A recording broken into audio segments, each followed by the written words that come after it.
What turned things around in the third quarter? It seemed like the press really changed things around. And what were the struggles in the second quarter? Well, first, obviously, you saw the press. Yeah. And also Lexi got hot. So I think offensively for the third quarter, we were very aggressive and we were pushing tempo. I think the second quarter, we weren't playing our game. That's the easiest way I can explain it. We weren't really pushing tempo. We were playing their game, their speed. So I think that was really it for the most part. We just weren't being ourselves the whole first half. Was it rust? Something said. I mean, you can say that, but that's no excuse. I think we practiced enough, but maybe it was nervous. I don't know, but we were just not ourselves in the first half. But it sounded like Coach Banghart was ready to unleash the press in the second half. Yeah. Is that what her message to you at halftime? Not really. We didn't really talk about defense. We mainly talked about offense, just getting the ball in my hands quickly. So, no, we didn't really talk about the press. Was there concern at halftime only leading by 2? No. No, there was really no concern. We're never concerned. I don't think no one is worried about us losing. So we just knew we need to get everything together the second half. So no, it was definitely no concern for us. Yeah. Thank you. Yeah. It's a ton of guard shooting. So guard shoot and it's literally just post rebound and finish. And so it's very game simulated. We'll do that out of running our offense. And then we also have some other rebounding drills that we do. Maria's definitely helped me become a better rebounder, and India, because they also crash for rebounds really hard. And so that's kind of challenged me to step up a little bit, especially in practice when we go against each other all the time. They're kind of priming me for this moment. I know you talked about your brothers before. Have they contributed to any of your toughness growing up, or was that something you would battle in the driveway with them, rebounding, stuff like that? Yeah, my brothers have contributed a ton to my toughness. They just they didn't really care if I tripped or fell or got beat up a little bit, and so I definitely credit that early on to kind of set the path of becoming an athlete that embodies grit and perseverance and just toughness all around. So yeah, they get some credit too.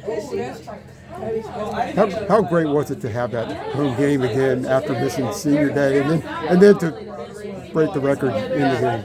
No, I was heartbroken when I got injured, most importantly because I couldn't be on the court with my team and my role kind of adjusted a little bit, and especially to miss my senior night, that was really tough, being a kid that stayed her whole career here and looking forward to a senior day where I could celebrate with my fellow seniors and get a win. But yeah, I was really heartbroken, and but we had a ton of girls that stepped up, which is what team basketball is about, and that's how we play, and we were able to secure a hosting spot because that's kind of what was the worry, if we were going to be able to secure that spot.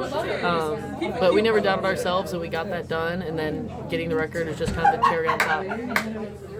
And just, I guess, a quick clarifying question. When you were out, it was your left knee. Yeah. Is that correct? Yeah. Are you feeling better there? Yeah, a ton better. Yeah, I had surgery. I don't remember what day, but it was 14 days till I got cleared. And so my sports performance staff are calling it a medical miracle because I came back really fast and I was feeling good, and they trusted me to let me off the reins to go back and play. And I just trusted my body and trusted the work that I put in during my recovery. Sure. And what was it specifically? It was a medial meniscus. And yeah, so typically that's 4 to 6 weeks recovery. And it was a strain? It was a tear. So I had surgery. I know. Pretty soon after, right? No, literally the day after. Right. Okay. Yeah. So shout out my surgeon who put me on his schedule, and literally the next day. So when it happened, did you feel a pop or anything? Or yeah, I knew exactly what it was because I had the same injury on my right leg 2 years ago. Okay. And so I was very familiar with how things felt, and my knee was really weak all season long. So I always had a knee pad and a compression sleeve on it all season because it kind of felt like a inevitable thing that was about to happen, and I just didn't know when. And then as soon as I twisted on it in the NC State game, I was like, yep, that was it. And then my knee was just stuck. Usually if you tweak a muscle or a bone or whatever, you kind of walk it off, but I knew I couldn't walk that one off. I scoured the first couple minutes of the state game and didn't see anything. Was it really non-contact?